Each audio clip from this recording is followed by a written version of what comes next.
An absolute shambles. Another season, another end of season left wondering. This is the 2021-2022 season review. I am your host, Nick, joined by the one and only Stephen. And as we reveal ourselves on camera, you can tell how excited we are about this, Steve. Totally, eh? Oh, we've been building to this episode for 4 weeks, mate.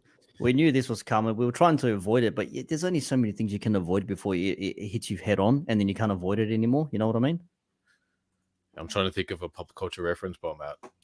I'm just thinking it's like, I don't know, it's like putting on, Tom Mohamed to try and score your goals. And I know you're going to talk about this. He's our top goal scorer. We had the, Wanderers Awards last night, and he got top goal scorer. And it's like, come on, mate. That's saying something, right? How many penalties did he score? I lost count. It's saying something that he hasn't Goal, started golden last month.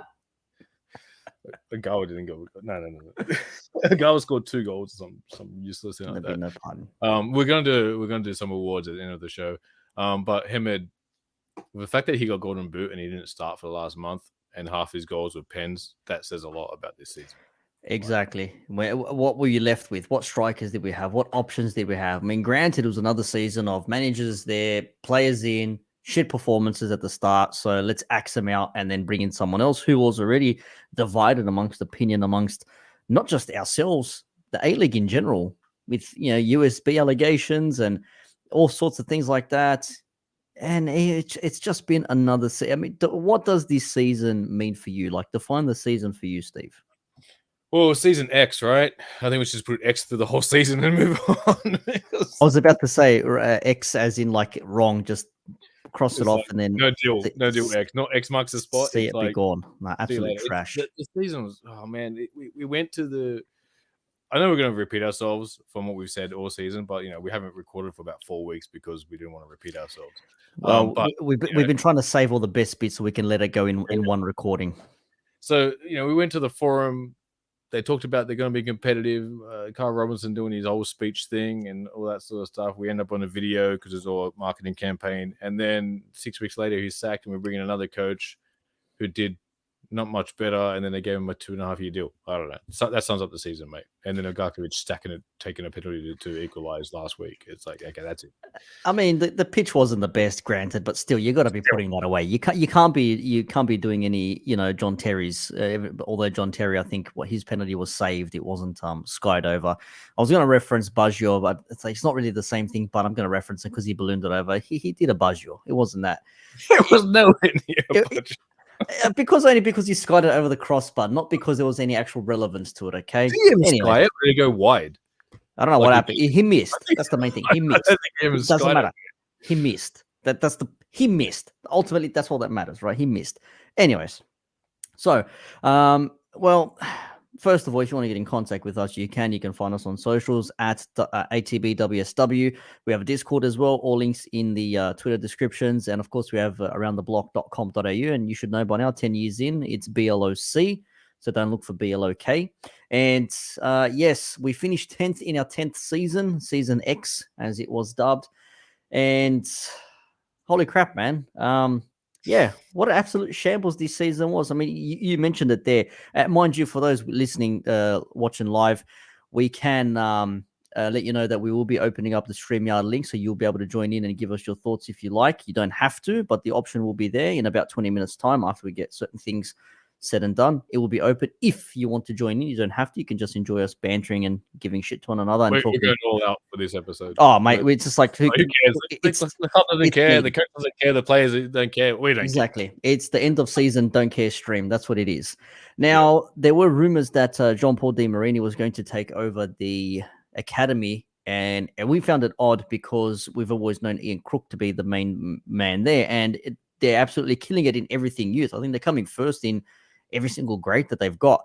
So that news sort of was a bit out of the ordinary. Now, I was told by an insider that there were some big changes coming and not for the better. Now, those were their words. I don't know what exactly that means, but there is still something to be said in that people wanted JT out.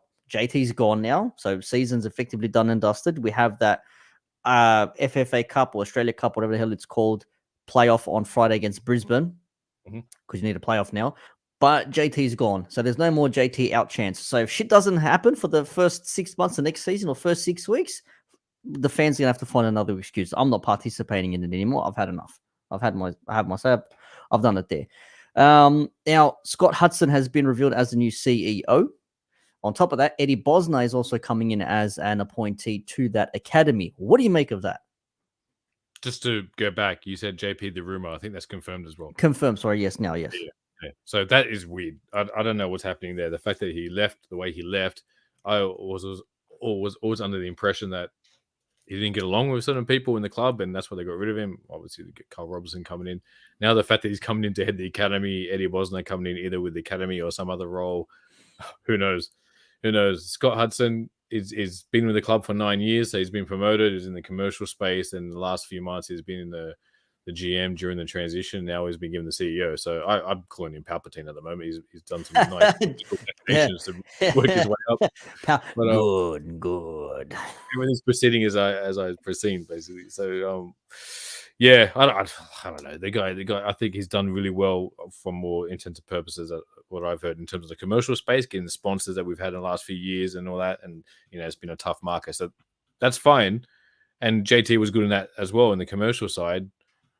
If they don't bring in a director of football or technical director or something along those lines that we've been screaming for like 5 years now, Nick, or 6, 7, 8 years, if they don't, and every Wanderers fan is screaming in the last year and a half, 2 years, if they don't do that, it's just going to be the same, right? It's always going to be the same. And rumor has it as well that Rudin has been given full control of the club. Now, obviously, that's not CEO level, but control is in who comes in, the footballing aspect, how they're going to play, players are going to come in, that are going to go, etc., etc. And we also said it from the start that it was almost like Rudin was trialing players to see whether he could use them if they fit into the system of his. And some players on the tail end of the season didn't end up playing any minutes. One notably being Kankar, and I this is my own opinion, this is my own thought. I reckon he hasn't played him because of his move overseas. I reckon he said, all right, if you want to bugger off, then screw you, you're not playing for the rest of the season then. Yeah, for sure. As soon as that got announced, he stopped getting played. And he was having good games too. Like, he was actually a standout. And then Kachumba suddenly found his way back into the lineup. So that's... we questioned that, remember? We questioned that. Kachumba, come back already. What the hell? Kankar's been killing it with Machilla side by side. Why is Kachumba's come back? Where's Kankar? Not even on the bench anymore. He must be injured. No, he wasn't injured. He was probably left out cold. Yeah, but there's other guys that are not in the squad next year, and they've still got minutes, because I guess if you're gonna only play the people in next season, it'll be the NPL2 squad, because 90% of the team are like, there's not many that their contract goes beyond this season. Antonius is one of the few. Yeah, that's weird as well. That's weird as well. Yeah, they gave him a multi-year deal, but everyone else is like, because Petraris is on loan, right? And a bunch of other guys are on loan, or they're just like 1-year deals. And normally in our season reviews, we go through the whole squad. Well, were they good or bad? Would you keep them? Blah, blah. I'm not going to waste our time with that, because they're all shit. So I'm not going to waste my time. But yeah, there's only a few of them that are staying, and there's only a few that I would keep, that I would extend. Most of them can all go away. This is one of the years, Nick, that I'm actually happy for the whole team to be gutted and start again, because we're not losing anything. Literally gutted and start. I mean, you can argue there are a couple of players there that you might want to hold on and keep. You might think that there could be something in it there, but ultimately, I mean, even if you keep 5, you still have to read the team of like 15. So it is effectively 3/4 of a team being ripped apart to pieces. But that was the entry news. That's the big thing there. Scott Hudson coming in as a CEO. JP confirmed leading the academy with Eddie Bosner coming in, and I believe Alcad says Bosner seems like a good appointment. I don't know. What's your take on that? I don't know what capacity he's coming in. It's still, is he coming into how many ex-players? It doesn't have to be an ex-Wanderers player that we're going to bring in the last 5 years, right? And then we've had no real outcome out of it. So if he comes and goes within a year, again, toxic culture thing will come out, and they really got to start from scratch across the board. Scott Hudson's now got to hey, clean slate, start again. This is the new culture, blah, blah, blah. Let Rudin run whatever he wants to run. There's rumors that he's flying off to Europe soon to go scouting and all this sort of stuff. So we'll see what washed up play you can find for a holiday. But I don't know, it's so deflating, mate. This whole season has been so deflating. You can tell how much we just don't care at the moment. We Oh just man, cannot and be it's going to asked take a about it. lot for not just us, because everyone listening to us, everyone that doesn't listen to us, and just like WSW Twitter has been dead this season compared to previous years. A-League Twitter has been quite dead this year. They need to do a lot to bring people back. They need to massive signings, massive intent. Because last year, okay, we got Internus, Petrol, all these guys at A-League level, but they weren't going to bring people back, right? You need to have there's some big signings they're going to have to make. And not Sturridge level because, yeah. Sturridge was a waste, man. And some random Twitter account reckons his agent's looking for a club in Eastern Sydney. I'm thinking, as much as I love the guy for having played for Liverpool and what he did, I'm just like, don't fucking do it, man. He's a waste. He's going to be on the bench. Account, mate. I don't think that's I think it is. Even if he's thinking about it, I'm like, yes, you can go to like, Mo & Co and get your fade and all that good shit. But yeah, no, it's not happening, bro. It is not happening. But Steve, tell us the terrible season that was. We started off pretty poorly with Robinson. You mentioned a whole good spiel at the start and marketing hype and all that crap. And Josh rightly pointed out he's a good motivational speaker, but he's a shit coach, as is evidence based on him not having a job anymore. But it didn't get much better after we sacked him and we brought in Rudin. There were some improvements. Okay, a derby win is always nice, but it's a fluke of a game, realistically, if you think about it. Sydney didn't do that well this season in comparison. But he comes in for the rest of the season and then he gets an extension out of rumors or fees that he might go over to MacArthur FC. So? Exactly. And what? And it wasn't as if he lit the house on fire when he came in, right? Well, okay, we showed a bit of structure, which like anyone would have given us a bit of structure the way we were playing under Robinson.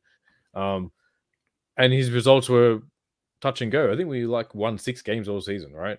That's something pretty ridiculous. bad. And under Robinson, bad. It was like 1 and a draw, like a few draws in there. So he came in, he had a win, a couple of draws, a win, a loss. Like Rubin didn't do much better. I have no idea why they gave him an extension. It seemed like more out of fear that he might go somewhere else. But he's not coming in and making a massive difference.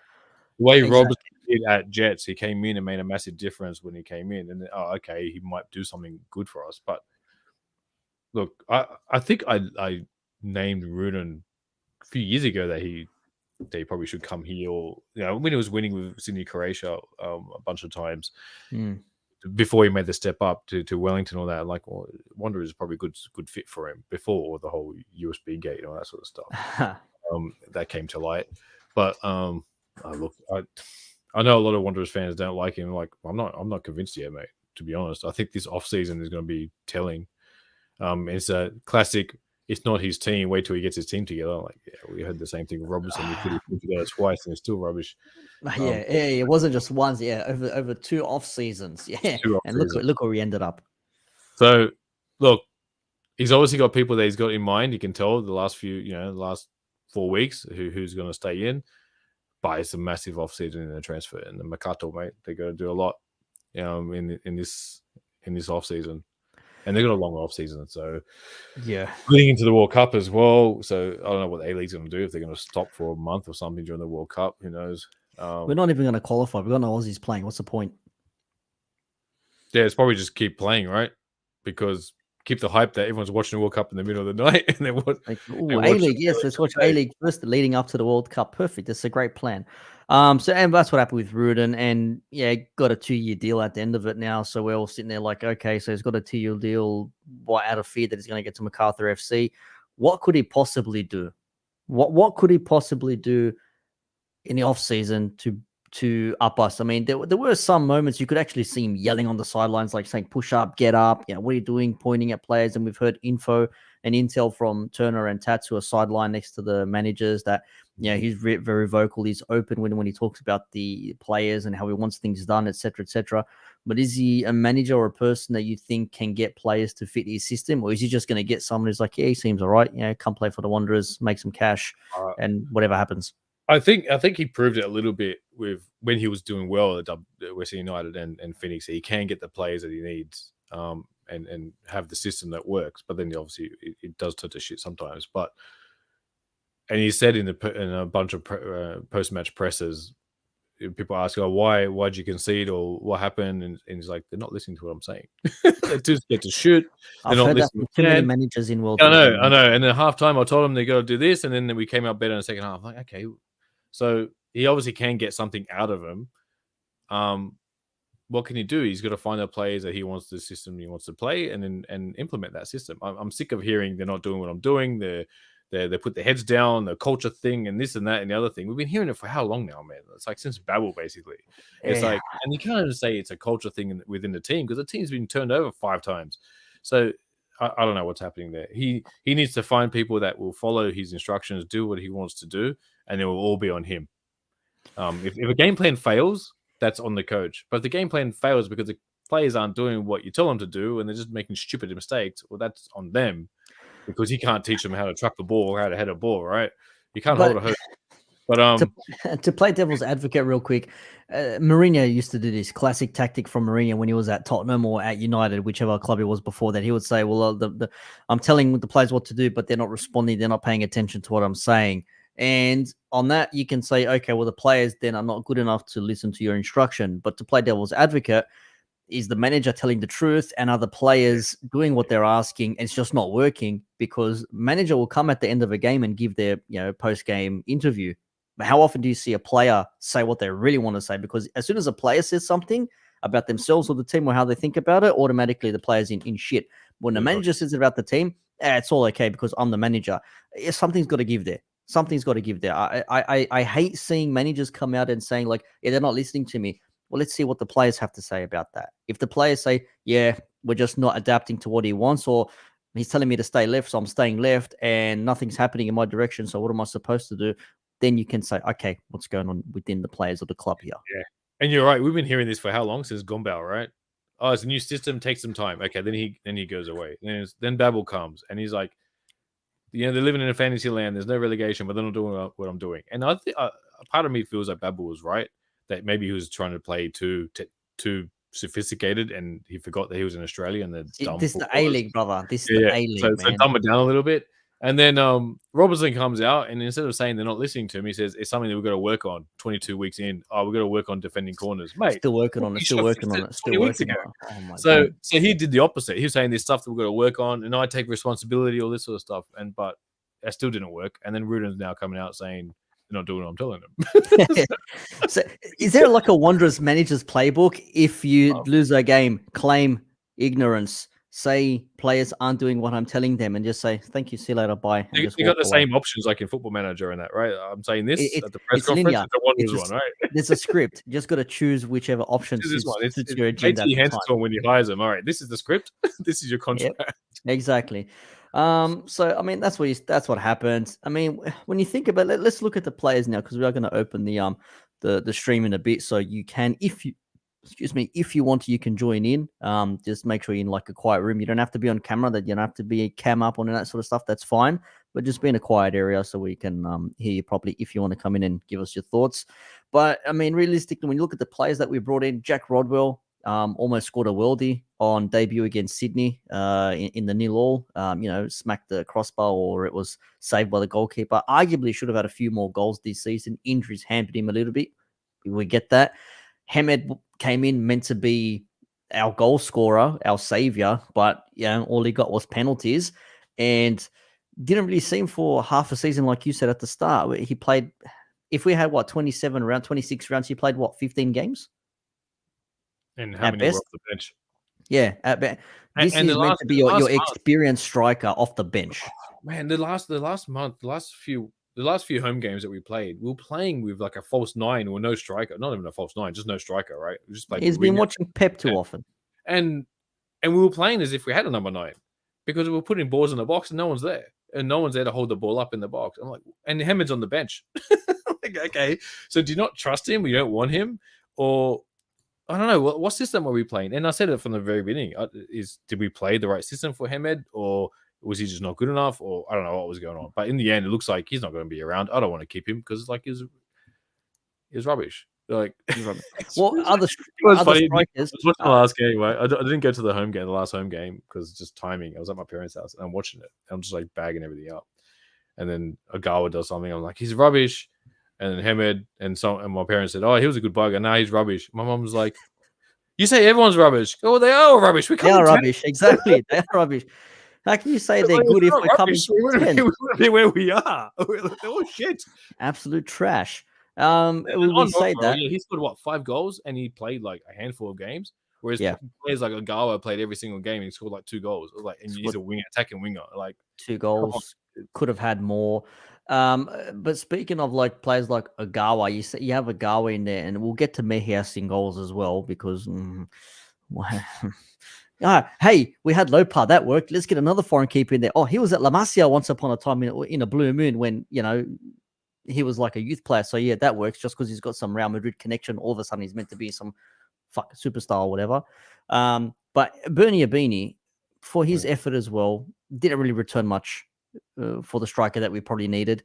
And we look at other strikers. We also brought in that youngster. Can never pronounce his name properly. Batalado. Not Batalado. He came from the Swabo. youth academy.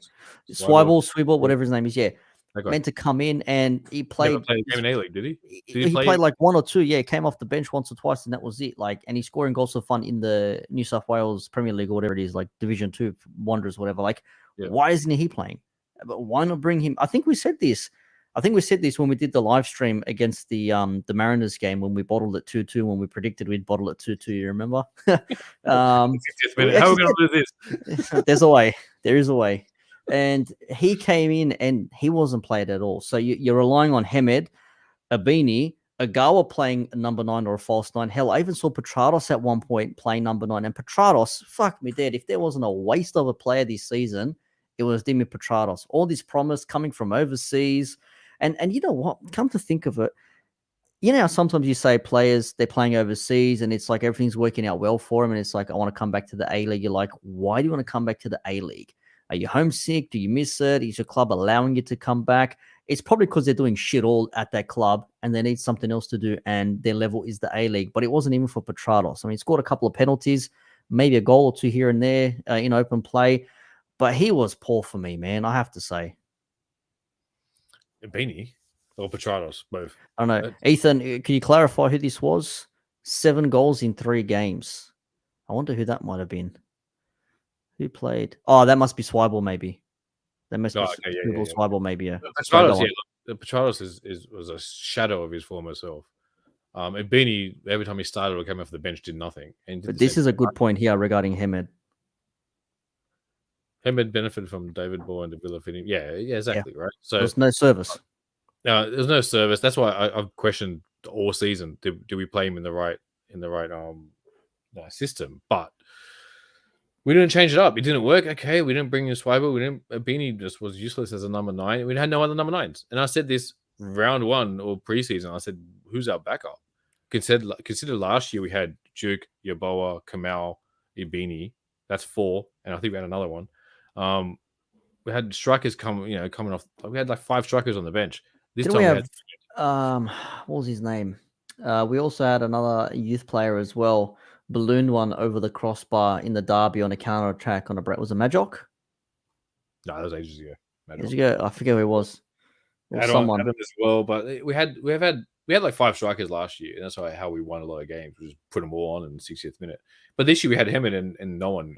Binny's not a backup striker. Binny, I don't know what he is. No. He should just follow Yaboa to modeling career or something. It's paying better dividends. It just showed, right? Like last year we had options off the bench. This year we did not have options off the bench, and especially in the front line. We had a heap of midfield, but we had no strikers, and it was really frustrating. Compared to every other year, we've always had like the Santalab or someone on the bench that he's going to come on and do something and actually make a difference, right?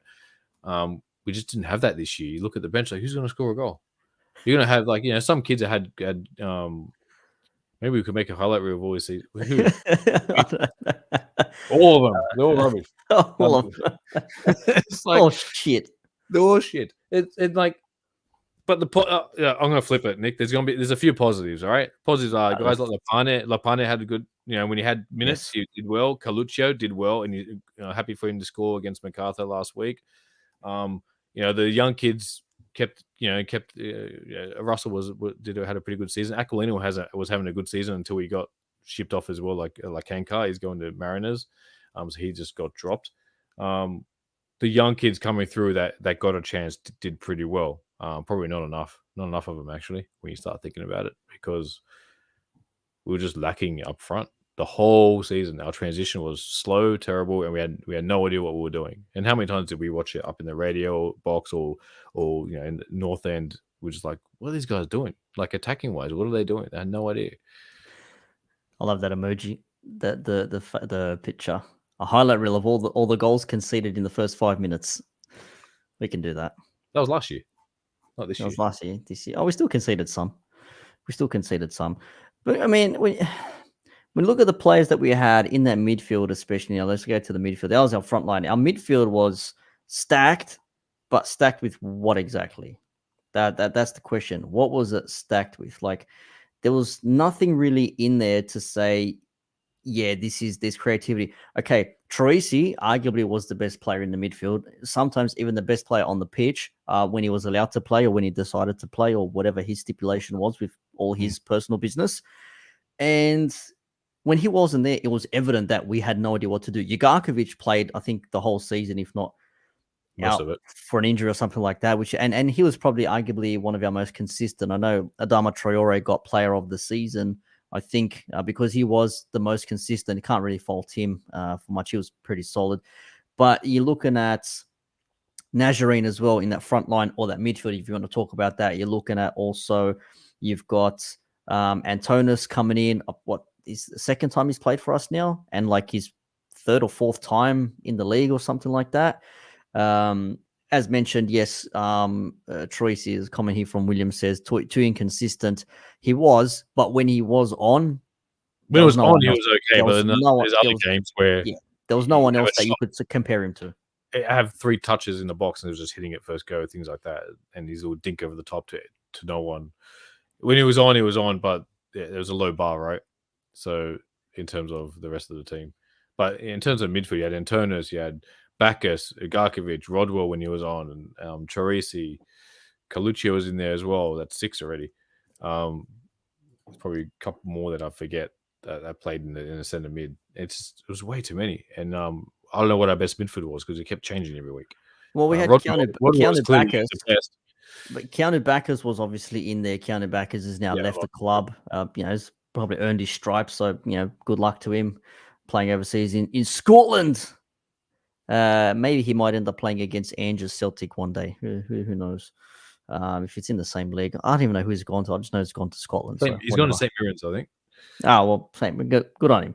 But when you look at Bacchus, you had Ugarkovic, and then it was either a Rodwell, Troisi, and a Petrados, or Antonis, Petrados, Troisi, or you had Nazarene off one end, Ogawa and Petrados, or something like that. So it was never a consistent midfield. The only thing that was consistent were the 2 sitting midfielders. It was either Ugarkovic or Bacchus, and then Antonis will come in for someone. There was nothing there that it made you say, yeah, this is our number 1 team. This is our best 11, because I still don't know what our best 11 on paper is not the best 11 that played on the pitch. Oh, we had best 11s on the paper before the season started, right? But it was based on reputation more than form. And now based on form, I have no idea what our best 11 would be this year. It's trash. It'd be trash. People like Lepane and all that to start. Like, stuff it. Put the young kid in. It'd be trash. Our visa players were terrible. Like, which visa player was good this year for us? None. Rodwell played 5 games. Yeah, arguably you say Rodwell was decent. Like when he was on, you can see there was a bit of experience there. There was a little bit of, grunt in the midfield. Not as much as what we saw from Schwegler when he was here last season or season before. But holy hell, man! Like, I mean, Rodwell, we didn't know what the hell he was. He was a defensive mid. He was an attacking mid. He was a striker. Like, he was everywhere. Where the hell did this guy end up? Just play him central midfield and just have to roam around. Just you're the man between defense and attack, and you just do what you got to do between all over the place. Should have just a self-made diamond. And for someone that came on a trial and we gave him like barely any money, like 100K or something, and he showed more heart than half the rest of the team. And he's probably the only visa player I would actually keep. Give him a bit of an upgraded deal to give him incentives. Like, don't insult him with the same deal or something a little less. He will stay because he's got an affiliation with Western Sydney, as everyone knows that his wife is actually from Western Sydney. Yep. So he's an honorary Westie, right? and he wants to be here. So you can build a team around him if he's fit. He needs to be fit. But There's the rest of the foreigners, I couldn't remember who they were the other day. Like Hamed was again Hamed, useless. Agawa, Agawa, Mejias, Ziggy hardly played, and Mejias. Traore, and Gordon. Traore is Aussie. I got. Oh, he's still got I got the by Josh last time. yeah. Traore He's still got the Cote d'Ivoire flag as his affiliate So, online. it's probably our worst contingent of visas we've ever had. Trash. Oh, they're trash. The defense. That was the midfield. I mean, arguably, Petrado's biggest disappointment for me. Where were those cut-ins and top corner bins? Okay, he had a few shots that were saved, hit the crossbar, went nearly wide. I get that, and we know he can be like that. But even in like his worst season for for Brisbane, even at Newcastle, he was still scoring some bombs. He scored at least like a handful of goals a season. He gave us a couple of penalties, like and some near miss penalties, mind you. But the defense now, going to the defense, Reece Williams was meant to be the pivotal person in the defensive area, and he was to a certain extent alongside with Tass, and then something happened with Tass, and then Katrumbas comes into it, then he's the centre back pairing, and then you've got Adama on the left, and you've got a mix between Russell and Aquilina on the right, and then I don't even know, Gordon had to come in at one point, Kankar had to come in, Nata was there as well, like WSF says, your central defense wasn't either. We had like a dozen pairings over the season because there was just way too many defenders to try and play. You can't keep everyone happy. Last year too, right? We played in the back three. We played like a dozen combos there as well. We played every single defender, and we did the same thing this year as well. We had Ziggy sometimes come in, like you said, and Metakutis and Nata and Katrumbas and Marcella and anyone else that came in and out. Kankar. Williams, it's the only consistency we had was Traore on the left. He and only when he was rested was he like not playing because they put Aquilina on or something just to rest him. Looks like Russell's taking the right back spot for now because Aquilina is moving on. But they might look at someone else there as well to give him a bit of competition. Maybe. I mean, you also got to remember the goalkeepers as well. Mejias, is he arguably better than Margush as a shot stopper? I mean, Margush, call him dip because he goes good with chips. Apart from that, I know it's a shit pun. But Margush, oh man, I praised him last year saying, look, he's a young kid, it's his first season. And this year, again, he did okay. But he did have a few howlers this year, whereas last year he didn't, except for a couple of the chips. But this year he had a few, and he's got to learn from it. He's still young. He's only like 23 or 24. But does Mejias offer more than him? No. Like, what would you? I'm really surprised we actually even bought Mejias. Like, that's Robertson recruitment for you. Like, Margush had a decent season for his first season, and why would you replace him with Mejias? You didn't replace him with like. He's got idiot something like someone like a better player. Like and then Bruno comes in and basically drops Mejias. It's like you're shit. But we said that. I remember we said this guy needs to be like just take him off altogether. He's been so shit. I mean, balls are going past him before he's even moved. At least Margush is like has reflexes. He'll at least move even if he misses the ball. Mejias will look at him like whatever, swearing in Spanish, and then like whatever, do something, make something happen. Wasn't enough for me. He was a waste. And if he thinks he's going to be on the bench again, he might end up at another club. Maybe, who the hell knows? But definitely not going to be here anymore. Like WSF says, he got dropped basically when Rudin came in because Rudin's not going to why waste a foreign spot. You're not going to exactly year, right. Exactly right. You're going to keep him. Why am I wasting your time? Whereas Margush, you keep him as at least a backup next year, depending who you get. Like I know there's a rumor of Thomas coming back to us, but that's only been that was FTBO and Dave Lewis, so that to take that with a pinches of grains of salt. It's all talk, and no one else has said it. But Margush probably not number one yet. If we want to challenge, we need a better number one. But he's a solid backup that I'll keep as a backup. He can learn and he can move into that number one when he gets a little bit older or a bit more experienced. Because there's definitely a good goalkeeper there. And he did improve this year. There's certain things that he did improve on. He wasn't punching crosses. He was actually claiming them. And whereas last year he was punching everything. He didn't want to claim it. He was a lot more confident in the air with crosses and things. But then he had a few howlers and getting sent off. rugby tackle, but the spin doctors said that he fell over and all that sort of stuff. But and again, chipped and all that sort of stuff. It's like things like that he needs to get out of his game, but he's got a long career ahead of him, I think. Exactly. And the link has been posted in the chat if you want to join us and give us your thoughts. We still have a fair bit to discuss here, but if you want to come in and just give us a quick chat, you don't have to, but the option is there if you want to. But Steve, basically that summarizes the season. Of course, the manager, how can we forget Carl Robinson? What a motivational guy. Absolutely brilliant. Motivation for days. He puts William Managerial Wallace skill, none. No footballing skill whatsoever. So got rid of one manager. CEO's left. New manager comes in. He's now here for 2 seasons. Whole team needs to be stripped. What do you think needs to be done in the off season to bring us back to success for what's been said to be like the 5th time now?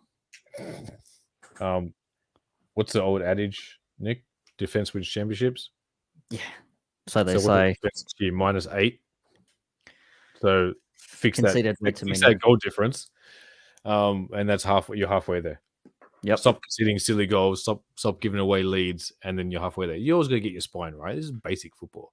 If Rudan, all he needs to do is sort that defense out. And we're talking like we keep Russell, we keep Troy, you keep Marcelo, and you keep Kachumba. So you haven't changed your defense.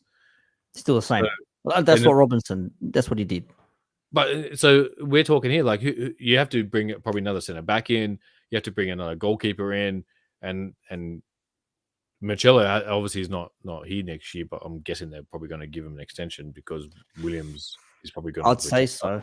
I don't know if he's going to retire or not, but there's rumors of him retiring. And like again, I said it in preseason. I said this guy's made of glass, man. He'll be awesome play for us if he plays the season, and then 6 weeks later he does his hammy or whatever he did, and he's out. That's always been Williams'. With that though, always been his problem.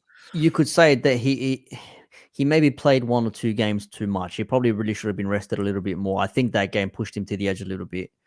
I think a couple of games before his injury really pushed him, and that's where it sort of like led to his injury. Not to say he wouldn't have been injured any other way, but he was playing almost every single game and everything was going well. But even in that game beforehand, he had a bit of a niggle. He should have come off at that point. He might have saved him. He might have been out for a couple of weeks. Now, gone. Season. Hammy torn. See you later. Goodbye. Yeah, and all the comments are saying, we know that he mentioned it. He may have mentioned it in the medal night last night and doctor's orders and all this sort of stuff. Like, obviously, it's not confirmed yet, but the rumors are getting stronger that he might retire, which is a shame because he was a great player. When he was fit, he was a great player. I remember seeing him coming through the Socceroos like 10 years ago and all that sort of stuff. He was playing at Middlesbrough and all that. But I always say it was a risk if you're going to build your defense around him because you need a good backup because he's never going to play the full season. Well, is Marcelo the right one to build this? Him, and I think you need another experienced centre back to go with him. Hey man, he was free. He was available. We took him. He came in halfway through the season. I think he did well. You can see he showed a bit of grunt, a bit of fight, bit of spirit to throw every single buzzword in there. If he's got nothing else going for him, and if he's happy to stay here, I'm happy to keep him. But what money would he be on though? That's the question. Yeah, is there a salary cap? I don't know if there's a salary cap anymore, mate. What's a salary cap? I think it's a soft cap. So if it's dependent on money.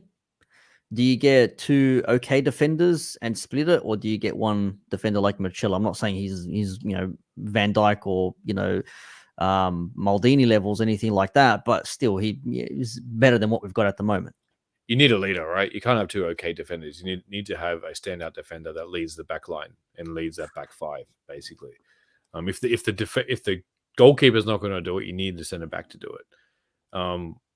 You need to have he needs to have that little star, D-line star, like in the old Pez days. He needs to manage D-line. that. I remember that. Manage that defense, mate. You can't have. We've seen mediocre defenders play for us, and no one leading that line. The good old days of Golek and Hamill as a centre back pairing, like this is a train wreck, right? Who's following who? Who's leading what? Who's telling who where to go? No one. And it falls apart. We talked about Motokudas and Nada getting their chances, Nakachumbas as well. It's like too many young kids. You can't have all of them playing because, unless we're going to, not concede as in concede goals, but like just resign to the fact that we're going to have a leaky defense, or you're going to have a young defense. It's very, we demand success now. I think we're done.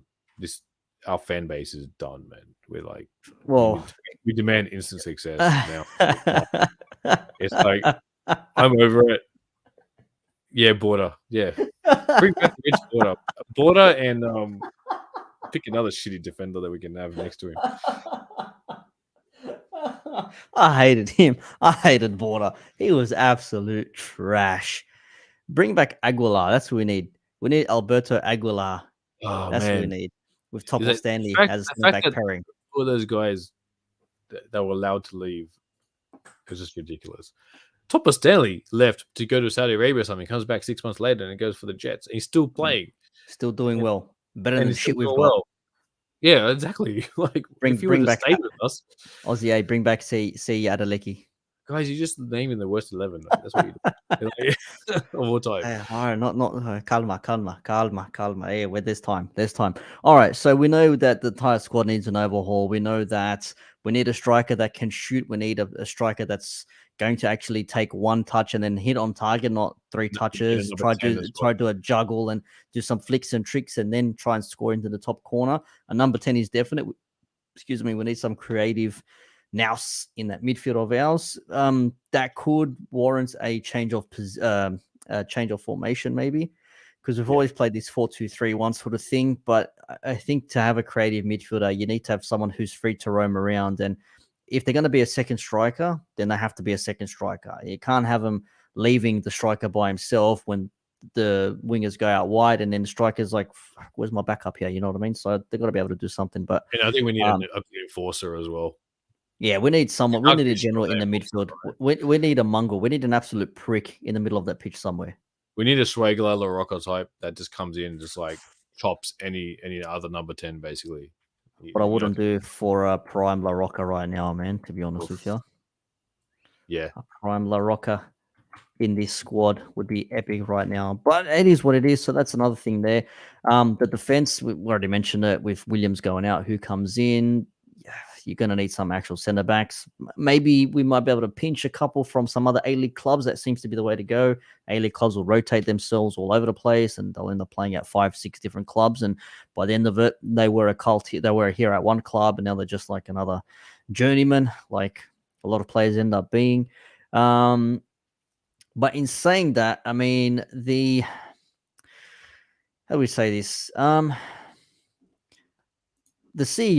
CEO is important now because JT was the backbone of a lot that went on in our early days of the club with success and everything like that. Like, okay, he wasn't the CEO then, he came on later on, but he's been here from day one, hashtag day one. So what needs to come in now from Scott Hudson in order to get us back up and running? From a club perspective or from a football perspective?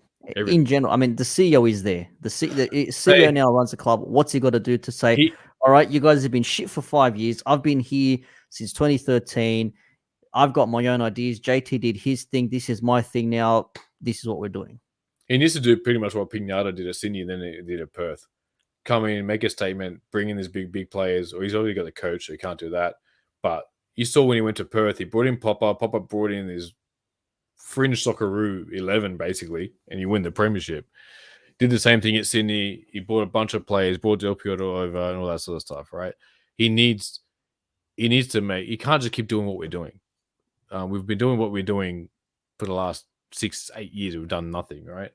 If he's going to keep doing what we're doing because he's come from within the club, so how radical is his ideas going to be? That's the question, because he's been in the club for so long. But he needs to come in and just, like I said before, clean slate. We need to come in for a bang. He needs to give Rudin all the money he needs to get whoever he needs to get. The foreign players have to be top notch this time, not these freaking journeyman J2 players that can't even get off the bench and players are never heard of and all this sort of stuff. Okay, I'll take that back because never heard of Yusuf Hirsi and Pollens either. But the point is, you got to bring players that will fit the system, fit the culture, and work out what your culture is. So he's got to redo the whole culture, mate. Because I had my massive rant a couple months ago about the culture. What is our culture? We don't know what it is anymore. He needs to sort that out. He needs to get the footballing department correct, right? either helping out Rudin with better assistance or technical director and all that sort of stuff, and he needs to get the fans on side again because we're sick of the lip service. We're sick of the open letters. We're sick of the fan forums that just talk shit, and we see nothing out of it. Like, how many fan forums we've gone to? How many letters have we got from Letterer and the CEO saying, "Oh, we're going to be competitive this year"? Next minute, we're freaking 8th, 10th. This is probably our worst season ever, 10th. Well, he apart needs from to finishing 9th. Sorry, Apart from finishing 9th. So he needs to. Can't do the same thing we've done. He can't continue what JT and the club were doing. He needs to start afresh and do completely different. And I don't know what that is because he's getting paid the big bucks, not me. All I can do is just talk shit about him. But they've got to come in big, man. He's going to make us, me and you, excited about shit. They just bought that guy. Well, like, where's Pandev 3 years ago when they were exactly? I would love Pandev 3 years ago, man. But don't get me started. Don't get me started on that shit. You're gonna annoy the shit out of me when I heard that. I was just like, hell yeah, Pandev is coming, man. This is awesome. And then it doesn't have a social media presence. Man, the guy played for Inter Milan, won the Champions League with Jose Mourinho as a manager. He played for Lazio, played for Napoli, played for Genoa. This guy took the nation to a European champions, the Euros rather, and he's not good enough because he doesn't have a fucking social media. The fucking people that run the A-League in this country that bring these players are fucking idiots. They are. They're fucking idiots. I feel the fuck he was. He can gallop the fuck out. They're idiots. That's what they were. Anyways, hugging Cahill, mate. Anyways, the FFA will pay for Cahill. Anyways, we do have George K on the line. Wants to drop his thoughts in, and let's bring him on. George, how you doing, buddy? How you going, guys? Very good, mate. Very good. Hey, George. Mate, week in, week out, what have you made of the Wanderers this season? Put it this way, basically, 6 months of my life gone for no reason. Could have done a lot of things more with my life than watching another lackluster season of false promises from certain people within the club. And it felt like basically politicians trying to win an election, but clearly no winners came out of it. So, yeah, that's the way I've been feeling. And, obviously just mentioning about the new CEO. Hopefully, if I do, because I'll be there, the qualifier game on Friday night. So, if he is there, I'd like to go up to him and say, "What credentials do you have in the club to get that position?" That's a good point. Well, he was a commercial manager. I would straight up and ask him, "What credentials have you done or provided to the club to get into a CEO position that we've been crying out for since Lyle Gorman left?" Yeah. Yes, everything. How did he get it as well? Was there a vote? Was he just given like that? That's the other question. I'm being serious. How was he just? Okay, you're the new CEO. I know exactly what you're saying, George. But the first thing I think of, one of the examples I think of, is like Sean Millicamp going to CEO to Mariners. Right? He didn't really have the credentials, but he went there, and now he's done really well. He's had time right on no budget.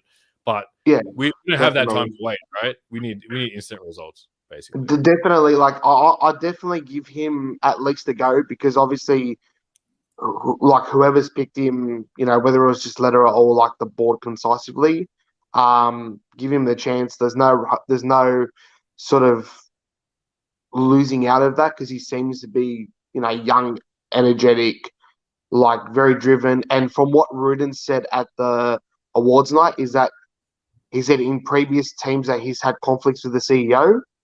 And he's like, this is the only club that I feel that I haven't had that energy in terms of having clashes yet. Yeah, well, that's the question. Yeah, we know Rudin's been a bit of a hothead as well. He's had issues at other clubs with players and things like that, are falling out of favor and things. So you would have thought he would have had a conversation with Scott saying, this is what I look for the future. You've taken me on for another 2 years. This is what we want to do. We've got to work together in this. But for you, George, specifically for you, what do you want to see happen now? Do you want certain players? Do you want a change of football? Do you want a structural change? What is it for you? I'm not really worried about the football sense of that right now because I believe that we came to the A-League as what? very community based in terms of members and fans getting to know the players, having that connection between the players and the members and fans. Like, the old saying where, after the game you go and have photos with them, go and talk to them. Like me and Brendan Sanalad would talk like pretty much every home game. We were like best mates pretty much.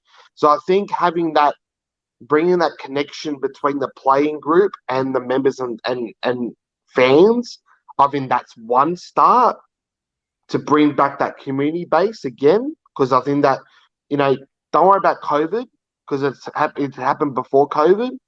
It's just I felt there was a disharmony between, or like a separation between fans and members and the playing group. Yeah, the playing group clapping from 5 miles away instead of coming. Yeah, that's not the wonders that I remember when we were there. What, for like first 4 seasons maybe? Yeah, and then it just fell to shit after that. No, that's a fair point. I do need to bring that back again. The football side of it's going to take care of themselves, because when Popovic left, I even said to like a few of my mates at the time, I said, why not get Mark Rutten? He was available at the time. All right, he was signed. He was, I think, coaching Sydney United. First season, he took him in the NPL. He took him and won the title in his first season after like 7 seasons not winning anything. Yeah. So and the thing that really gets me too is that the people that he's brought in, like Eddie Bosner, I'm happy with. Ante Kovic coming back to help with like from basically youth level to first team. I think that's a really smart move. I would even love to get ex-players that would come to, say, training, like say if it's a derby week or like a big game against Victory, for example, get like a Brendan Sandler back to club, Shannon Cole back to club, and go, this is what it means to play for this club. Like, you have a responsibility, not just for yourselves, but also for the members and fans who have paid their damn good money, year in and year out. And that's where I think that's been missing too. No, I would definitely want that from a CEO's perspective as well. Yep. Makes good points. All right. Any final words before we move things on, George? Honestly, love you guys. You probably see me on RBTV as well. So it's been a roller coaster ride, but I still love the club. I'll die for the club. I'd rather get buried in a red and black coffin than any other stuff that you would find. But love your work, guys. Love it all. So thanks again. Appreciate it. Thanks for joining us, George. See you, mate. Yeah, makes a good point, man. He makes good points there. The players, there's a massive disconnect with the players, and even Daniel C says here, bring back Shannon Cole to pump the boys up with the war cry. Maybe if he's in the US, I think, at the moment coaching. I don't know what he's doing now. I'm pretty sure he's doing coaching in the US. I don't know what he's doing at the moment. Yeah. I think he's still involved with football. But yeah, look, what George is basically saying is similar to what I was saying a couple of months ago. It's all about the culture, right? Mm-hmm. It's about bringing those guys, or bringing back that feeling of, we are a community club. The players are part of the community and the fans, just an extension of the fans. And whether you bring old players to try and teach that, but I had a go a few months ago saying, just because you're signing a Western Sydney boy doesn't mean shit, because Najareen is Western Sydney, but he's like 20 something. It's a different Western Sydney to our Western Sydney when we grew up in the 80s and 90s. It's like, you're not living in a poor area anymore, mate. You're like, it's getting more expensive out here than it is many other places, man. There's a European car, and every second car is a Merc or Beamer now. It's not the same as it was in the 90s, right? So just by buying Western Sydney players doesn't mean anything anymore. It's bigger than that. It's not. We want that. Don't get me wrong. Like, seeing Lapane, I'm pretty sure he's Westy, but Coluccio and all that, going through the youth ranks and counterbackers, and then scoring and doing something in the derby, like, that is what you want. Like, you build something from that, right? But that culture is from the club more than the area. From the area, but he's got the culture of he loves the club, and he's going to do everything for the club, right? Yep. So it's not a quick fix of just signing all those Western Sydney players like they did this year's thing, and that's going to solve the culture problem. It's not like that anymore, man. Western Sydney's different to what it was, how we remember it, or how I remember it. It's still got that, and there's still that divide, like the East and West thing and all that sort of stuff. But it's different. These millennials are a bit different Westies compared to how we, our Westie generation. It's Oh yeah, it not the massively same. changed. It's not the Yeah, same. massively changed. It's Massively not changed. that chip is not on their shoulder the same as it was on us. Going to work, and again, this Eastern Sydney prick saying, oh, you're from Bosley Park. When's your girlfriend gonna come and meet me? And like, you say that shit out my area, you get fucking shot, mate. Yeah, Like, exactly. You get seriously. absolutely slaughtered. Like, Thanks for coming. this is like 20 years ago, right? People were saying that to me because he's from Coogee. Like, get the fuck out of here, man. Yeah. Like, Old but mentalities, it's bro. not like that anymore, man. It's a bit different. Old mentalities. So yeah, it's a culture thing, like George was saying. They got to bring that culture. We've got to feel a connection to the players. They can't clap from freaking 50 meters away in an away game when people travel to Brisbane and Melbourne to see him, and they have a shit performance, and they're like, "Oh yeah, thanks for coming. Yeah, fucking come over here and shake our hand for." I will say though, when we did score the small amount of goals that we scored, what did we end up scoring? What did the goal tally end up? What 24, 25 goals or something? Was it that many? Whatever the hell it was. All right, it was in the 20s. I know that because they held up a number upside down at the Mariners game. But anyways, on the odd occasion that we did score a goal, there were times where the players ran to the crowd, to the RBB, and hugged and high-fived and all that sort of stuff. We need to see that again. A whole COVID shit aside, I couldn't give a fuck during COVID as well. I don't care. You're all vaccinated. You all got your fucking... You did what daddy government said so you can go outside and play, and everyone had their scan-ins and all that other bullshit. So you're there. You then do what you got to do. I don't give a fuck. We could have won the derby 1-0 last minute of the game. I want players sweat jerseys all over me, like hugging in celebration and saying like, yes, we got one over in like the sweetest possible way. There is no connection like that, man. It's like they run up to you and then they stop a meter away and be like, "Ooh, I better not get too close. I'll get a yellow card. I'll get booked. You playing football or you playing fucking golf or something where you're not allowed to scream or clap overly loudly like that? Yeah, and the ones that come to the fans are the ones that feel it, right? So Bacchus is going to come to the fans because he's been there a long time. He knows what the fans mean and what he means to the fans and vice versa, right? Hersey jumping into the crowd the second year after in the semi-final, right? Because he was part of it. He was at the Woolpack Hotel playing drums with Polands in the off-season. Oh, that was brilliant. I remember that. That was stuff fun. like that, right? So, talking to people that we know that out in like wherever they were, Petersham or something, or they were just having lunch every Thursday, right? Like they'll just Newington. I used to see him there. I used to see him at Newington. I actually saw him at Newington almost every second or third day. Exactly. So like that. So they're jumping the fan. They're hugging mates. It's like Bullet as well, I guess, right? Because always always other friends, right? So, it's the same. Rumor has it he's still running. It was onside, but he was onside. The greatest injustice in A-League football. That was the sliding doors moment for his career. But all these guys, you're gonna buy this guy? Oh, I'm a good player. I'm played in Phoenix for 5 games and scored a few goals. I'm from Israel. Blah blah blah. And so it's like you don't feel nothing for you have good fans. Like the cliche every time we sign a player. It's a big club and the fans are great. Blah blah blah. It's a great stadium. Like, man, fucking just prove it, Mr. Mr. Griffiths. I'm gonna prove it on the pitch. Oh man. Oh, that's right. I forgot he came for like 2 games as well. Don't give us lip service that we're the best fans in the league. We play in a great stadium and great facilities and a big club, and we won Champions League. We know this. Yes. Freaking, how about you say I'm gonna do everything I can to make the fans love me?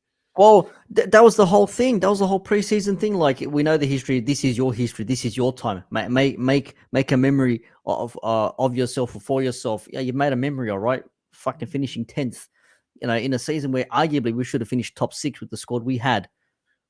Make us feel bad when you leave to go overseas because you've had such a great season as a kid, sort of thing. Exactly.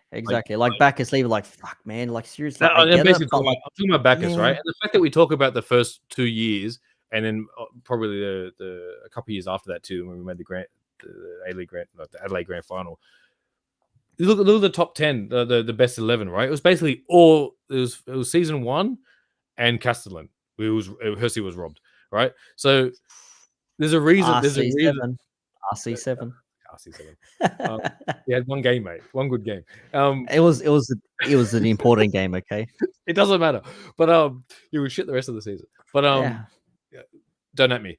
But But the point is the fact that the best 11 was from that 1 or 2 seasons, that says a lot, right? And why? Because basically what George was saying, we felt connection to them. They did everything they could. They created that badge. They created that culture. They were kissing the badge. These guys are from freaking Lazio and bloody Shinji Ono's like kissing the badge. Like, what the hell, man? Shinji's playing the World Cup and he's kissing the Wanderers badge from a club that just got made up 6 months ago. Yep. Like that, because they bought into whatever Popper was selling, right? But they created it. And then everyone since then is like, yeah, it's a big club, great fans. And the fans have disappeared, mate, because you guys have been shit for 8 years. It's That's another big thing. Everyone disappearing. Everyone disappearing. And Matt makes up a good point here as well, saying, I'm sick of new players talk about how good the facilities are. Yes, use them. Exactly. The facilities, use them. Show us that you use them so we can see it on the pitch. How about that for a change? Yeah. I remember JT telling me personally when the facilities were done and the stadium was done, it's like, we've done this, we've done that, done this. There's no excuses anymore.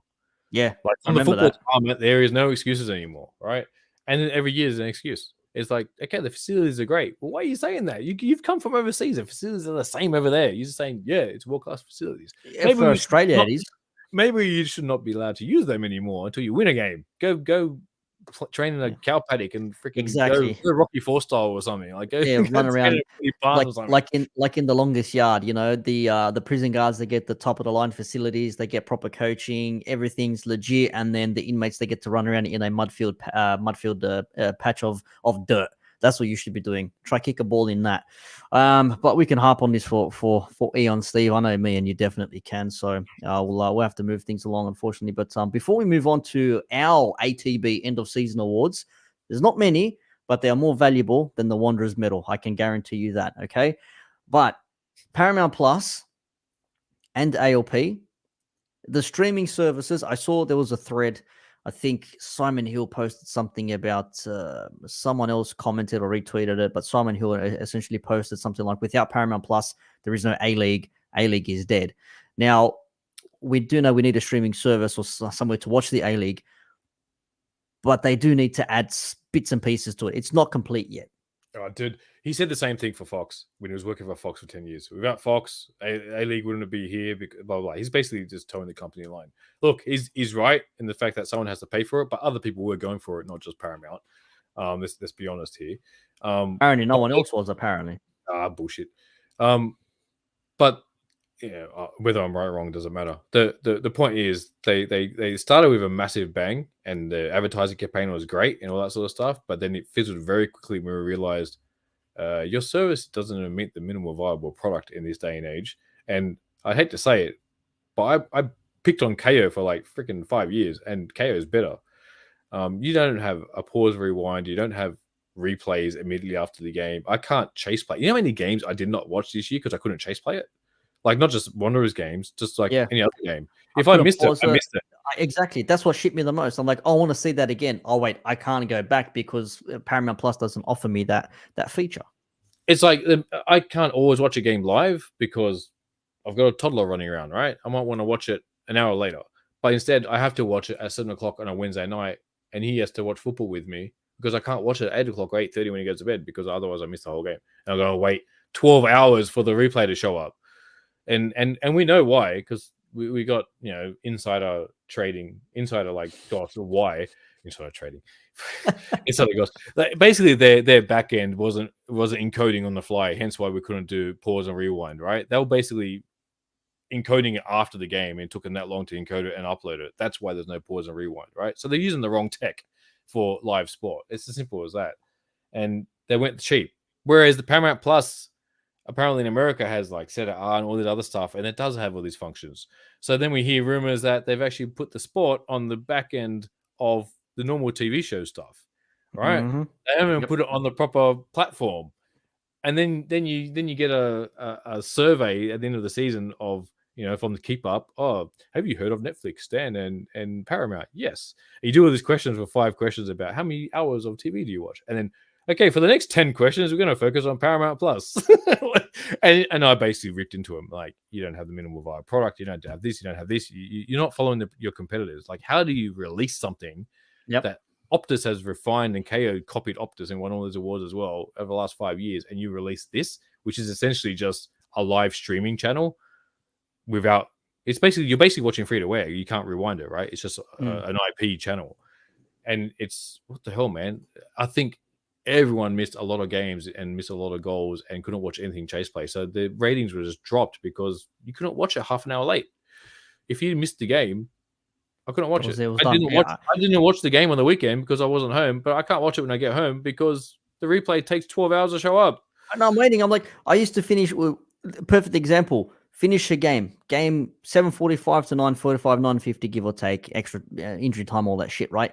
You get out. By the time you get to your car, by the time you go home, let's say you get home at 11 p.m., full replay, highlights already on KO Sports. Brilliant. I can watch the game again if I wanted to. Here, I come home and I'm like, still not even like a goal celebration, not even a goal or nothing. I'm like, I have to sleep and wait like a whole 6 to 10 hours just so I can watch highlights that go for like 4 minutes and 3 minutes and miss actual good bits of the damn game.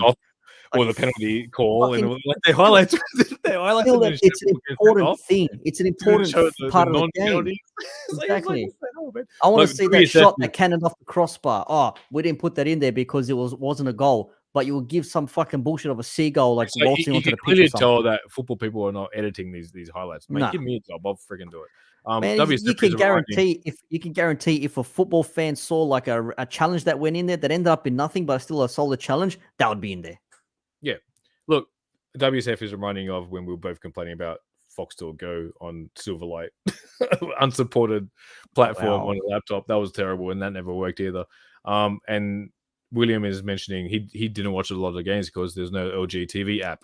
Look, I understand that, but the problem is from a coding perspective, not that I'm a coder, but obviously my wife works in IT software stuff.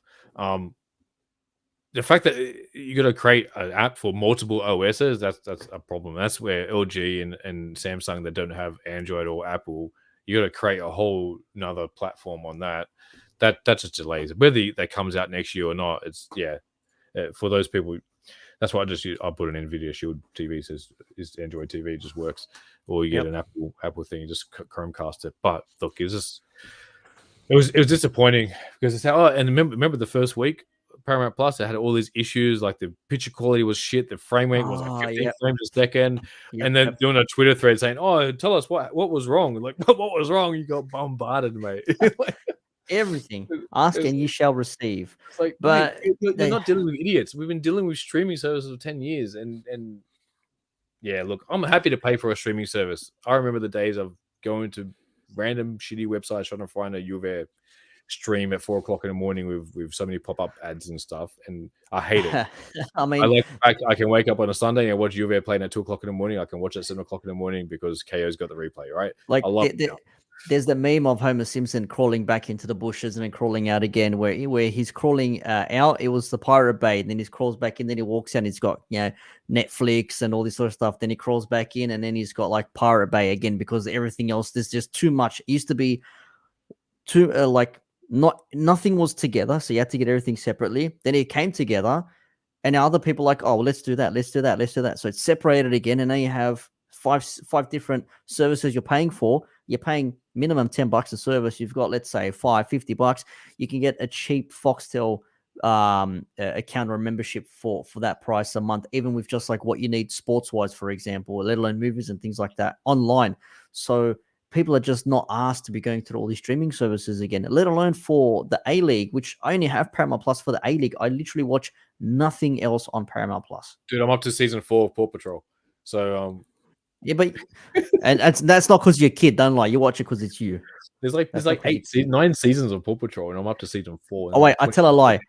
I watched the South Park pandemic specials, and then I did watch South Park again, season 1 in HD. But because I've seen them all about 100 times, I thought I got over it. So, but that's the streaming platform bits and pieces that we've got. West Sydney Football says rewatching Daria. Man, she was a depressing bitch, wasn't she? Like, there's actually some good stuff on Paramount, like the whole Nickelodeon and all that sort of stuff. If you want to go back and watch that stuff from the 90s that you grew up with, and yeah, there's some cool shit. But yeah, I'm kind of serious with Paw Patrol. My little one wants to watch it every time he has breakfast. So he wakes up. I want toast. I want Paw Patrol. All right, what episode are we up to now? I'll just hit resume. I've got to play next episode. The Jackass movies are on there. Oh, I might need to peep that then because I've got KO now. So KO Paramount. So I've got what 3 months, 4 months of no A-League, so plenty of Paramount to be watched. I'm gonna watch The Offer as well, which is about the making of The Godfather and all that. Yeah, that's not okay. That's something I might be able to watch and I can get on board with that. Okay, so anything else we need to add before we get into the ATB awards for the year, Stephen? That's pretty much everything. We've had our rant, we've had our fizzles. All we do is rant. So Man, if we do it next year, I want to be happy. ATR around the rants. That's what it is. Or ranting around the block. RRTB. Something like that. Anyways, a few comments. Canoli gone from the W League. That's what I heard. Really? Yeah, that's interesting. W League is that's a whole other Oh, podcast. that's it. Yeah, that's got its own thing. But anyways, let's get into this. So, we came up with this during the Mariners game, I think it was. The 2-2 draw. Watch us lose. So there's a halftime, second half after the red card when we're watching. I think we're just talking shit amongst ourselves, and we're actually there's only 7 of them. Unless you can think of anything. If you think of any awards, drop them in the comments. We'll bring them up on screen. So let us know if you come up with any awards yourselves. And you realize the thing when we start going through them. Yeah. I don't know if you can type it and put them up on the screen. I've done that. I've done the questions, but we will reveal the answers via voice. Just to go back to George saying he wasted 6 months of his life, or he feels like he didn't. I kind of agree. Like, I walk to the stadium, but any reason I go is because I hang out with Nick or other guys, or Kyle and George, Irish George, and all that sort of stuff. So the only reason I go to the games now is just to hang out with people that I met through the Wanderers. Everyone I go and hang out at the games, I met through the Wanderers. I didn't know Nick before the Wanderers, and now we're doing a podcast. So, and all the other guys are on the podcast as well. So I played football with some of the guys from the Wanderers, and I won a championship with Bankstown. So all that sort of stuff. So that's the only reason I go there. It's a social event. The football is now secondary. Exactly. Me and you would go there. We talk about we were there one game. We didn't even pay attention to the game. I think we were speaking about synthwave or something about time travel or movies or some shit. I can't remember. South Park. I think we were talking about. I think we were talking about South Park. The trans athletes episode or something like that. I think. I can't remember. Something weird like that. I was telling you about the pajamas, trying to go through. That's right. The pajama one. That's right. Sorry, that's what it was, a pajama day or something else. That's right. Anyways, let's get end of season awards. So again, if you come up with your own, let us know in the comments. We'll bring them up on screen. But the first one is the We Hardly Knew You award. Steve, who did we hardly know in this season? This might be a harsh. There's no nominees or anything. All right, this is just straight out winners. This might be a bit harsh of an answer and a winner, but I gave that to Rhys Williams. Yep, Rhys. We knew him for half a season at least. I can't remember when he got injured. I think it was. I feel like it's a lifetime ago when we were at that forum and saying that he's going to do all this stuff and make us go back to the top, and then he had a few good games and he got injured, and two coaches away. Two coaches ago. Yeah, it was controversial. Some will say 6 games. So there you go. 6 games. Holy crap! Wow. Someone says Johnny Katrumbas. I don't know if that's he played mostly. Anyways, I don't know. Anyway, that was Rhys Williams. So the next one is the All Swing No Ding Award. This is your favorite award. It's my favorite because I said this during the Mariners game halftime. I went into the reporters box where the written press go, and shout out to Jess. Got the hookup for us. Every time we can't be bothered being in the stands, we can just go up into the comms room and record or just watch from up there with our vantage point. But this player came on, I think, in the second half, and I think I said it basically same thing. You said it about one player. I said it about another player. So I've given it to 2 players equally to share. But the All Swing No Ding Award, the player with so much promise who gave so much effort and nothing in return, it's a split between Nazarene and Petrados. For you, yeah, I has to be. Petrados for me was underwhelming. It's something that Nick brought up a few years ago. I can't remember what you were talking about, but it's just lived on. But we said it at the game. It was All Swing No Ding because Nazarene just does all these things and there's no end product. That's what I'm saying. All swing and no ding, and that's what it was at the end of the day. So that's where I gave my vote. Debatable again. The comments. Someone says Agawa. Someone says Abini. Someone says Agawa. You could argue Agawa as well, maybe a beanie. Not 100% sure, but anyways, that was that one there. The next one is How Was Your Holiday Down Under Award? There's only one winner here. There's only one winner. There's only one winner here. He's the guy that I forgot where he signed. He's on the bench. What? He's still with us? Really? Oh, there he is. He's not doing anything. The one and only, the La Masia, or wherever the hell he came from. Fucking Real Madrid's whatever. Mejias. That's the winner of that one there. So he missed Absolute. the T said Dimmy got this award, but mate, he's from Australia. He's not on the holidays. Mejias is he's like, Yeah. oh, Yeah. I'm gonna say, man. Like, It I was was not right. tweeting from the ATB account a month ago. I'm like, we've got 4 of our foreigners on the bench, and I realized I'm counting. Like, who the fuck is our 5th foreigner? And it took me ages to realize that Mejias was our 5th one. I totally forgot we signed him, and he's on the bench as a goalkeeper. That's what happens. You So want that to say was that one there. he's Wayne Rooney. Yeah, okay. Good Yeah. on you.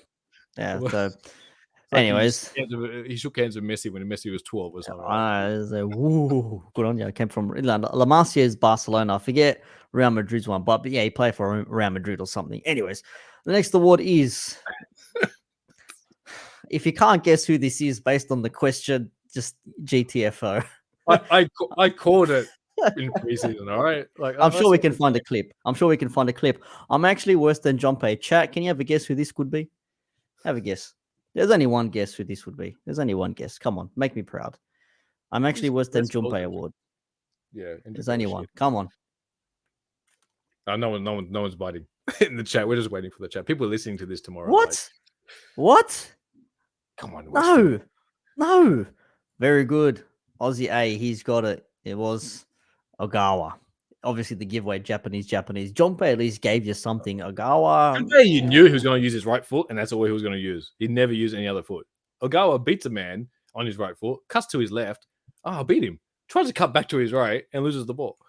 Or, there's an open goal. I better cut to my left before and then cut to my right because I realize I'm not left-footed and to have a shot. How many times he beat players and then like you're saying, Nick, he's like the number 9 with putting in crosses into like the shortest guy on the pitch. And he was so frustrating. It was more frustrating than Junpei, and that's saying a lot. The amount of times I saw him, I'm like, we've only got Ogawa in the middle. He's in the box, and you'll see Petrados or Abini or Russell or someone whip across him. Just like, seriously, one of the shortest players on the pitch, and you're whipping in crosses to him against like 6 foot plus tall defenders. Give me a fucking break. And once I realized what he was doing with the cutting in the box onto his other foot every time he was in the box, once I saw it, I could not unsee it. It was one of those things that he did it every single time, and it was just so frustrating. It's like he'd beat a man with pace, and then he'd put his foot on the ball, so the guy would get him back in front of him. It's like, you beat him, freaking whip the ball in and put it across the goal line. Like, why are you stopping? And the whole team did this. In fairness, they just put their foot on the ball after they beat a man. It's like, but he was the worst of it. It was terrible. Aussie says came from a team that got relegated from the J League, never featured for them before signing for us, so came out and of form. Was the same. It was a J2 squaddy, and everyone was talking him up like Harpo because he did one step over or something. Yeah. And Laura says, why do we persist with him for the whole season? What was that about? Yeah, make up your own mind on that one there. I have no idea why. He was in the contract. He had to play 20 games or something. I don't know. No one else. The next one here, I'm a little bit divided on one of the winners of this. This is from Steve. The other one definitely is already featured once before. He's a double winner in this one here. But the What Happened to My Football Ability Award. I'm going to give this to someone else, tied with another player on here. But Stephen reckons it's a cross between Petrados and Antonis. So who was your winner? I was going to say Abini and Antonis. Yeah. Well, Abini wins another award, but true. Still, the footballing ability disappeared. Everyone's saying Dimmy, Antonis, Dimmy. Yeah. Oh, WSF knew straight away. Dimmy as well. So, because like he signed Dimmy, it was like, oh, he gets scored bombs. He's a great attacking player, and Antonis, like we've seen how good Antonis can be, and then they come here like, what? What's going on here? Absolute trash. And oh man, Aussie says Hemed is there. He is, but not for that one. He is, but not for that one. Not for that one. A couple more awards. You guys can come up with new awards, but this if you got your own question, if you got your own award, drop it in the chat, and then once we bring it up on screen, then you can reply in kind. But the next one here is maybe we should have signed Sturridge Award. So I this know is a it's- joke back. This is a joke back to the forum. If you were there when someone said, "Why didn't we sign Sturridge?" Because he was available and he went to Perth, and there was an answer there from the CEO. But But I maybe, mean, maybe we should have signed him. maybe we should have signed Daniel Sturridge in place of Tom Ahmed, who also got the Golden Boot, as we've already mentioned a few times during the show. Yeah, I just got frustrated with him. I just feel like it was such a waste. Margush almost as a late shout for that one. What happened to my footballing ability? I don't know, he's a goalkeeper, really. I don't know, man. Because of his mad little thing. Oh, that's right. Half the His squad is Janovic, Oh yeah, rubbed off time. on Janjetovic. Yeah. He breathed on him and just took half of his bad luck or his performance. But anyways, that was that one there. The last one we've got here. It's the last one before. Again, if you have some, you don't have to, but if you have some, feel free to drop them in the chat, your awards and who the winners would be. But the last one, Stephen, the I Should Be in Disney on Ice award. Who fell over the most amount of times during the season for you? Or who's like Bambi on ice, like we always used to talk about, right? So yeah, that's a beanie for me. We talked about last year about him and Yeboah basically doing the same thing. So Yeboah's left. He realized I'm not a footballer anymore, and the beanie's just hanging on. So yeah, so the fact is that a lot of the people in the comments are picking these winners. That says that I'm on the same wavelength as everyone else. Yeah, no, it wasn't Nazarene. Did Nazarene fall over that many times though? Nazarene was all swing no ding, mate. So it was all swing no ding. And Petrados, based on this, Petrados seems to be like the worst player of the season in a way, which is bad because I like Dimmy. Yeah, but, everyone's missing for every single award. Come on, bro! Like, mate, he's got the Grand Slam. Dimmy got the Grand Slam. He won every single award. So much promise. He looked like he was pumping them Slovakia a little bit too often, and I don't know what Antonis is doing with those shorts, man. Like he's playing in the 1980s with those shorts, bro. I don't know what it is. Like must be football fashion or football fashion. West Sydney Football says the holds it award. Who would that be? That's a Tracy award. Oh yeah, actually it might be. He held the ball for way too long. I would give it to Troisi. If you're asking me who my pick would be, it would be Troisi. Damn bloke should have released the ball way earlier than what he normally did. Aussie, the biggest loser award. Ooh. Us, because we paid money to watch it. The fans, the Wanderers members. Because we went there every home game. And lucky there were no real away games in this year. We couldn't really travel interstate for the first half of it. So, biggest loser, Robbo. Yeah. Maybe. Well, he got paid out, so I think he was all right. He did it right for himself. I guess. Most likely to take a dozen touches before shooting. No one knows what a first time shot is, eh? Like I ran a marathon before this match award. Ooh, who's that? Who was a player that always looked like they were gassed? Oh, that's a good question. Nah, it's got to be a player that always looked gassed when they came on. And Turnus was gassed all the time. And he looked gassed massively. Maybe he was on the Slovakia as well. Dimmy as well. Yeah, Dimmy, yeah, massively. He looked like he was a little bit over. If this was Popper here, no chance. I don't know who'd be the the fact that Dimmy and Antonis have been named for every single award. So disappointing, man. Like both of them. It's just like it just shows like Antonis we still have Dimmy. Yeah, now we're gonna extend his life. Maybe we will.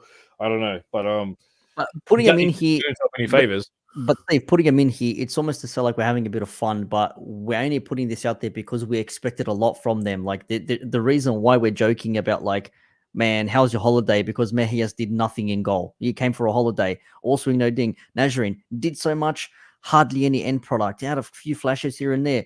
Obviously, Agawa, like, you are worse than the worst Japanese player we've had. Like, that's saying something. Same thing with Petrados and Antonis with the footballing ability as well. Like, we know you're good footballers. We've seen this. Antonis for victory for us as well, and all these sorts of things. So, and when he played for Sydney FC as well, didn't he? We've seen it. Petrados, we've seen it. Brisbane, Newcastle, we've seen it. Where the fuck was it for us? I think I've seen someone say like, "Please don't come to Western Sydney Wanderers because it's a place where careers come to die. Stay away from They us." called us the Florida of the A-League. The Florida, that's right. That's what we said. We said that on stream. We are the Boca del Vista of the A League.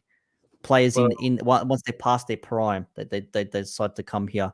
When they're in their prime, they come here and they die. Like they just don't do shit. Back to the NPL award, Wilmering and Natta. Yeah, it's like, Natta only played last year because he had to, because Mutakuda's got injured and all that sort of stuff. So I think Robinson brought him in and he did well for himself. But like, guys like that, we're gonna lose them because they're not gonna get the minutes. They'll just go elsewhere where they'll get the minutes. Veteran Janovic award. Well, that's veteran for like. Thank you. I was about to say veteran. No, scamming 4 years or 5 years of wages from us. You can argue Margush had a bit of veteran in him this season. Oh, it was coming out. You know what I mean? Like, let's get Brisbane. Yeah, Abini played 20 games with 10 off the bench. Holy shit, that happened. Most bench appearances, not including youth. So there must have been Abini in that case.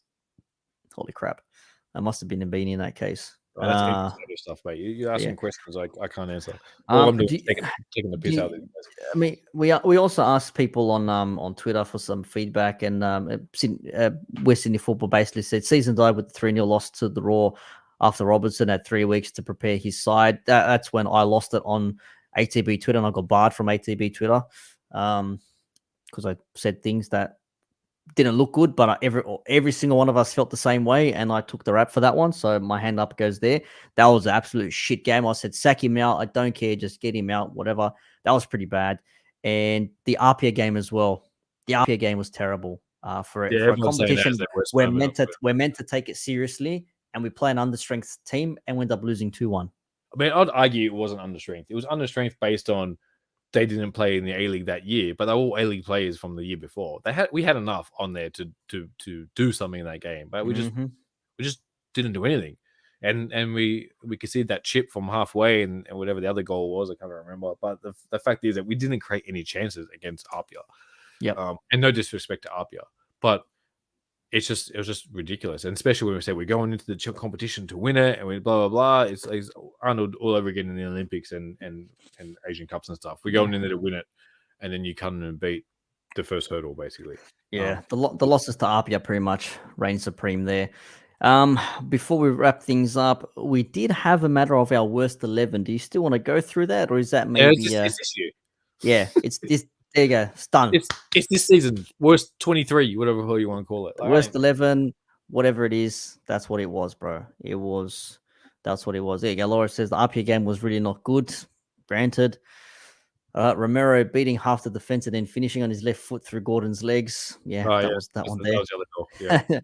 The one game at the didn't have Sia. We probably played our best game against Melbourne City in the 3-3 draw. That's right. We were 2-0 up at one point and then 3-3, and Agawa scored his goal there. And that was a bit of a weird game, man. And City obviously winning the Premier's Plate coming first. So, and that was that there. Laura says, biggest regret of players we let go. This year or in general? Players that we could have kept, or maybe that we let go that we arguably should have kept.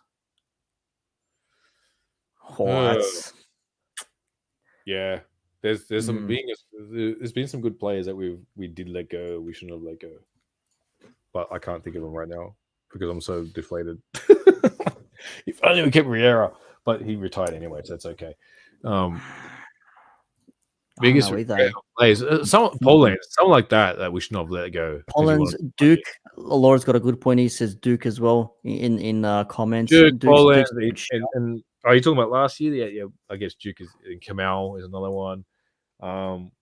Schwegler, but then he retired as well. So but the fact that we let Andreu and Alberto go because they want a little bit more money is just ridiculous. And then they end up in like Cyprus Division 2 or something. Yep. It's that still probably burns a lot of people that we let a potentially championship winning team, even though we didn't win anything that year. We got gutted after that year. And just we never recovered from it because we let Bridge go late as well in the off season. We let Top Stanley go. We never replaced them. So I think Schwegler retired. So I don't know if we kept him on for another. If we said we'll give you another year, do you think he would have even stayed? Maybe, but sometimes you see these players like I feel we waste them. Mm. It's such a waste of a good player. Like Riera, Now- it's such a waste. Yeah, Economides is one that we should not let Economides, go. yeah, 100%. Yeah, Economy. That's a good shout. Economides definitely should have kept him on because he ended up going to Perth thereafter. Duke, McDonald's, guy was old, man. Duke definitely. You got to keep Duke on there. Alberto Aguilar, 100%. Muller, much. Muller was good when we used him, but when Yeah. he was under Babel, but Robinson didn't like him, so he got no minutes last year. I totally forgot we had him last year, Yep. and Cox as well, right? So I said last That's season, what if we kept that we- squad, yeah, all we needed was a goal scorer. If we had Riera last season, you had Duke, but Duke could play on the wings or he could play I in the think central defense. what WSF is saying is that Adelaide, that 15-16 squad, we had Pure Oh, Vicari. yes. Sorry, No, yes. yeah, If we had a Bridge proper playing number striker. If we had Riera in that squad instead of Pure Vicari, mate, we would have won the title easy. Easy. Double. We would have done the double. Easy with Jameson on the left, and you had Andreu pulling the strings. See, Who did we have as wingers that year? I don't remember. Like I know we had Bridge was playing number 9. That's when we had Nichols as well, right? Castellan, Nichols. Yeah, Oh, Nichols Castellan, was yeah. Nichols, Castellan, a and he had beast, Riera man. in there. Mate, we would have like, destroyed it. We had Would have rolled Riera who came at the wrong time. Yep. Like, Aussie says Aaron Moy. That I'm gonna have to disagree because that's not the Aaron Moy that we had that ended up being the Aaron Moy at Heart/City. So you can say, oh, if we kept him, he would have been a mad player. But the system that we had maybe didn't allow him to be the player that he ended up being. So it's hard to say whether he would have ended up being the player that we ended up I seeing. can see what he's saying because Shinji left. So that means Aaron We needed Moy someone. He could have stepped up. That number 10 like he did for Melbourne City and become that player for us. That so makes he could sense. have been that next step. No, Castellan can go. Who cares? Vidicic, good old Dario. Dario And Vidicic, 5-4, utter madness. Simon Hill in that wild semi-final.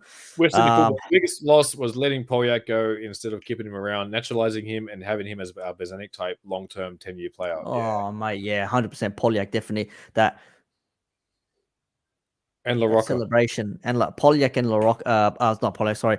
Polyak, La Rocca, man, that midfield. So, yeah, La Rocca went to Adelaide and he won the title against us. Fucking and then he went to City.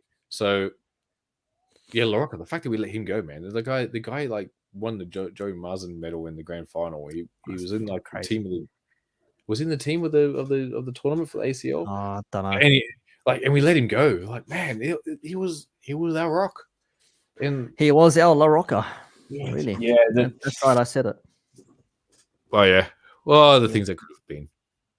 But someone agreed with me saying yes, this is our worst 11. This team. Someone said I can't remember one of the comments. Was it further up here? Yeah, 11. there it is. There. Yeah, Matt said it. Some... I agree. This year worst 11. Do we get some pins? Yeah, the membership pins. Everyone gets a worst 11 pin. That's what everyone gets. Popovic. Oh, regretting Popovic go. I mean, he left us. We didn't tell him to go. Yeah, but we haven't recovered since. That's right. Never forget he chomped Ali Abbas in the derby as well. Remember that? Season 3 post-mortem. Oh, that would be going back, Steve. That would be going way back. I think most Wanderers fans forgive season 3, not because we won Champions League, but because of the schedule that we were given. Yeah. We went from Saudi Arabia to Perth, then to to Wellington, and then we had to go to Morocco after that, and we come back and play a game on Wednesday, then a game on Friday, and I can't remember if they were both at home or we had to travel. And like it was just shit. And Shannon Cole apologizing to the fans, saying we're trying our best. It's just not falling for us. I think most fans forgive that season because of the Champions League and the fact that the travel was just ridiculous. And then the year later we made the grand final again. So the season 4. So I think they get forgiven for that. Yeah, it was frustrating, and especially we had like the Rukavica. Who did we have that year? We had good players up front. It just didn't fall for us. And don't forget that Champions League. Rukavica would have had an all swing no ding award that year. Yeah, we also backed up with the 15-16. Yeah, so that I get that's right. And don't forget, we had a Champions League campaign again that year. So we finished Champions League. We went to Oh, Morocco for the Club we World started Cup, again right traveling after everywhere. that. And then we started again in the same season. So we were playing every 2 days. And then don't forget, we almost made it to the next stage. We got knocked out from a goal in the 90th minute in the other game. That's right. We almost made it. We won our game, but the other team, they got the They result they conceded or needed. something in the last minute, or Yeah. Kawasaki or something scored, or was it Kawasaki or something like that? Whoever it was. Yeah, You I remember that. I watched that. I was so pumped. I'm like, holy shit, yes, we're winning this game. And then the other team we were scores, you're somehow like, going to get through, and then we it was like the last minute, and Juric was devastated. I remember seeing that. Yep. And so season 3 was like, yeah, man, that was ridiculous. 2 Champions League campaigns and all this sort of stuff. So nothing. and then going backwards and forwards across the world. So look, I think we don't need to postmortem that because I think everyone we forgave it. And we backed it up with the 15 and 16, so it was fine. It was more after 15-16 when that team got gutted. We went to SOP and we just had SOP just killed everything. Popper SOP left just killed everything. and then just destroyed everything. And Hayden Bullet Fox and then Bullet and bloody hell Gombau and then Babel coming in and all this other shit. And it's just like, man, too much. Anyway, you know what annoys me is that Babel's second year he actually recruited really well with Schreckler and Lopar good and players. And then the Rona hit. Yeah. Yeah, and then and then it just didn't work for him, and he got sacked because he just lost too many games. He just didn't do well, man. As simple as that. So, and then JP comes in and has 3 months to prepare, and still can't make the finals. It's like, oh man. So this is a post-mortem of 10 years of Wanderers. Definitely could be.